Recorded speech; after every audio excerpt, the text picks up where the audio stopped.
Let us start with today's lectures. But before I start, let me tell you a few things.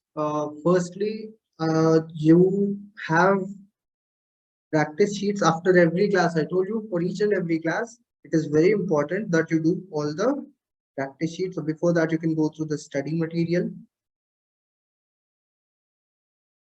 After the class, the points you need to do from your end as homework are, firstly, after the class, firstly, you have to go through the study material. Secondly, you have to solve the questions given in the practice sheet. Uh, yeah, the practice sheets were shared today, I think, but you can practice them after today's class because we'll have a practice session in tomorrow's class. So after going through the study material, go through your practice sheets. Now, where to find all these? You can find everything on your career revenues on your KP classes app. Download your KP classes mobile application, and in that you can find your study resources under the tab study material. Once you launch this app and install the app, log into it, and there is a batch for crash course. That is what you're enrolled in, right? Get enrolled into crash course, and under that you have multiple tabs on the top. You have to open the study material tab. Under the study material tab, you will find the book number 1, that is going on right now, basics of design, right? So under the study material, open the book number 1, go through the study material given over there. That should be a first step after the class. That should be the first thing you do. The second thing is go to the practice sheets. So where to find these practice sheets? You can find practice sheets under assignments tab. There is a tab under the same KP classes mobile application. Download the application, go to the assignments tab. You have the assignment sheets over there, practice sheets for each and every class. For class 1, there is a practice sheet. Today's class, after today's class, you have one more practice sheet. You can access those assignments over there, solve all the questions for yourselves. And also the third step after this, the third thing which you need to do will be the test series. Attend the online test. Again, that also can be found on the same mobile application. On the same mobile app, there is a tab by name tests. Open tests. There are 2 tests which are already provided over there. One for the class 1, one for class 2. Launch those tests. It will be a half an hour, 30-minute test. It will be an online test where you can go through the question, answer the questions, and solve all the available tests for you. So in addition to the class, you have to do all these steps daily. Go through the study. It will be probably 10-15 pages or 20 pages maximum. Just go through the study resource given to you once. You will revise all the concepts of your class. You have to also maintain your running notes. That also is very important for competitive exams. Firstly, go through your notes after the class, study the study material given to you, then do the homework sheets, that is practice sheets given under assignments tab. And lastly, you have to do the test series, which is an online test where you will have a time limit. Within 30 minutes, you should complete that test. So do that also. So you have to do all these 4 steps. Attending the class and reading from the notes, study resource, practice sheets, online test. So do all these 4 steps for each and every subject. Only then you can complete the course within this stipulated time of 1 month. It is a huge syllabus, right? You have to do everything within 1 month. And you have to score well in the exam. So this is the only way. Spend some time. If you are doing the class for 2 to 3 hours, you have to assign a time of 2 hours at least for all these things. 30 minutes for test, 30 minutes for practice sheet, and remaining 1 hour at least for the study resource. So spend 2 hours in addition to what we are doing in the class. With that, you will be you can score very well in the NATA exam. Someone has a doubt: is there not next exam of NATA in August 21? So exactly correct. The next exam for NATA is the next month, August. The month of August, in the last week, probably the date is not yet out. You can attend one more attempt. If you have attempted NATA only once till now, the second attempt you can attempt during the month of August. And also JEE second attempt is also now open. You can apply for JEE paper 2 also now. Last day for application is 20th of this month. Apply for JEE paper 2 also, because whatever we are studying, we are keeping in mind both the exams, NATA and also JEE paper 2. So apply for that as well. this preparation will help you. So these are the steps which you have to follow. So the key for everything: download the app, install the app, and access all the resources given to you over there. Do not waste the resource which you're getting over there. Now, as far as today's class is considered, we are doing the second topic, that is color theory. First class yesterday was principles of design, which we have already completed. Principles of design. Homework sheet for principles of design has been shared. Make sure you practice today. If you're not yet done, practice today after the class. Similarly, do the practice for color theory also today, because complete all these practice sheets and test series today itself, because tomorrow's class will be a practice class. It will be a practice session class for both these topics, for principles of design and color theory. In tomorrow's class, we will solve all the previous NATA and JEE questions from these two topics.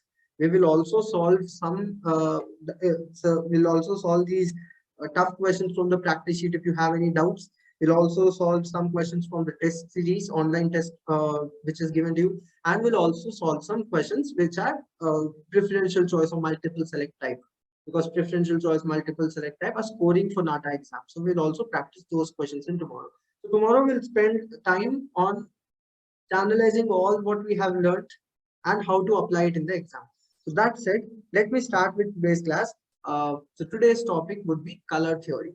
Before we start with what is color theory, what are colors, how to use them, let us try to understand why are we studying. So as you people are planning to pursue architecture, or want to get involved in the design sector, why is it important for us to study, for us as architects? Now you have decided to be architects, so after 5 years in the future you will be an architect, right? So for us as architects, it is important to get a good understanding of color. So let us try to understand why are we studying, why architects need to know about color, and why students attempting this exam NATA JEE need to know about color. For example, say after your architecture, probably within your third or fourth year, you will start doing some projects on your own. Generally, that's what architect students do in the third or fourth year. You start to do some internships, you start to try to do some projects on your own, right? That is what generally students do. So for example, in the third or fourth year, in the next 3 years, you're starting some small project where you're designing something. If you have any questions, we will discuss those questions towards the end. Let me first complete the class. Any questions regarding some technical things, like how is the exam, what are the rules for the exam, and all? If you have any question, we'll discuss towards the end. So yeah, I was telling you about the importance. For example, you're doing some small project, and say for instance, you have designed an interior. What is interior? I told in the last class, interior is basically inside a space. If you have a building, the outside of it is called as exterior design. The interior design focuses on designing the interior component of the building. So if you're designing something, doing some interior design, and say there's a living room which you have designed a living room, or it can be an art gallery, any space. You are designing some interior space, and say the wall which the paint on the wall is, say, of purple color, or a shade of purple. What and if you want to place, so that's the given thing. You have decided that the wall will be of purple color. Now, if you want to place an artwork on it, you want some design element or some portrait or some abstract art, right, to fix onto the wall, if that is what you want, or you want to place any design element, can be as simple as a clock. You want to place it on the wall, and you want it to stand out, right? What is the term in principle of design we used to make some element stand out? Element of design standing out is known as, in principle of design. Can you answer the question, anyone? We have discussed in last class. You want a design element to stand out on a wall. Like if I want this artwork to stand out on a wall, what is that principle of design called as? Answer my question.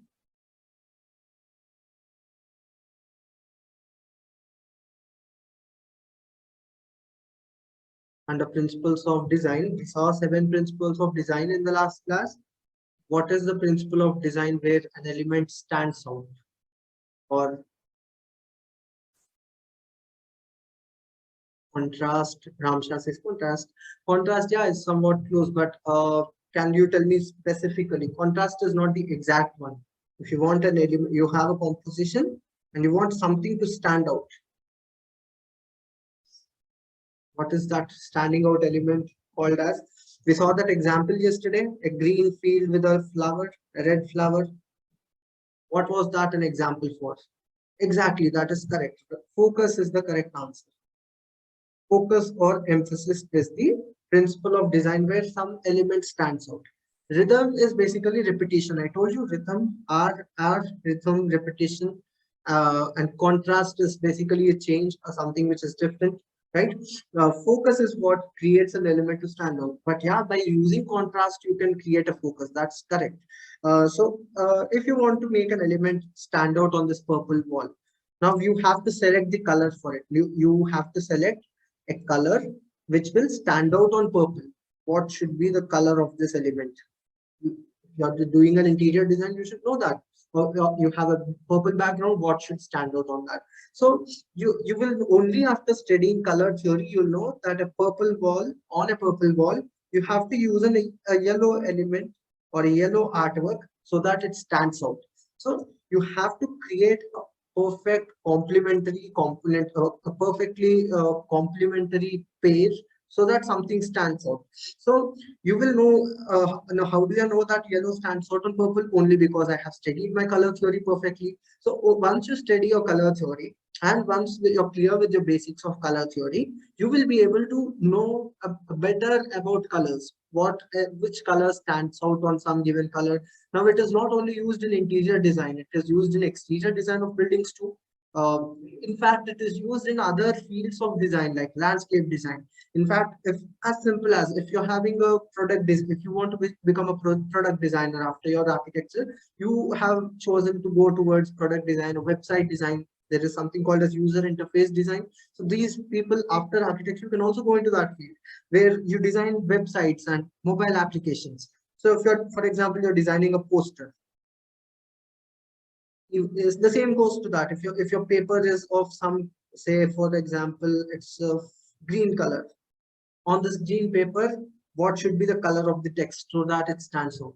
You have to use red text on green paper so that it stands out. So you have to know, you have to have an understanding of different colors and how they go with each other. So in design, it is important to understand about color. There are some effects which come out of a color. Some colors are cool, some colors instigate, say for example, they instigate calmness, or some colors instigate curiosity. So colors also have an implication on the psychology. So you have to know how colors work, what are the psychological effects of colors in design. And you also need to know how they go with each other, because in any design you will not use only one single color, right? You'll have multiple colors. How these multiple colors go with each other. So to know all these details, you have to study color. So that's the background of this. That is the reason why we are studying color theory. So before I move further, what is the importance in exam? In NATA and JEE exam, what is the importance of color theory? Now, color theory can be asked in simple MCQ questions.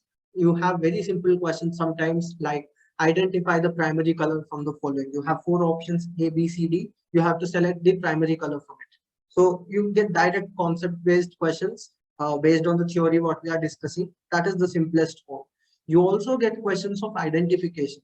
Sometimes they will give you an image and ask you, they give you four images. They ask you to identify which image uses primary colors, which image uses secondary colors. You can get those questions too. Sometimes you get pick the odd one out. They will give you some pairs of complementary colors. One of the pairs will not be a complementary pair. You have to select that. So you have questions asked in NATA and both JEE from the concepts, from the theory concept directly. And in JEE, because NATA is now completely online based exam, you have questions of identification. They may give you an image using primary colors. They may give you a composition. They'll give you options. What type of colors are used in this painting? You have to select primary colors, or you may have to select shades. So there are some multiple concepts which are tested using this image based questions. They will give you an image, ask you a question on that image. So that is something thing which is important from NATA's point of view. From JEE's point of view, you also have that 50 marks question where you need to do this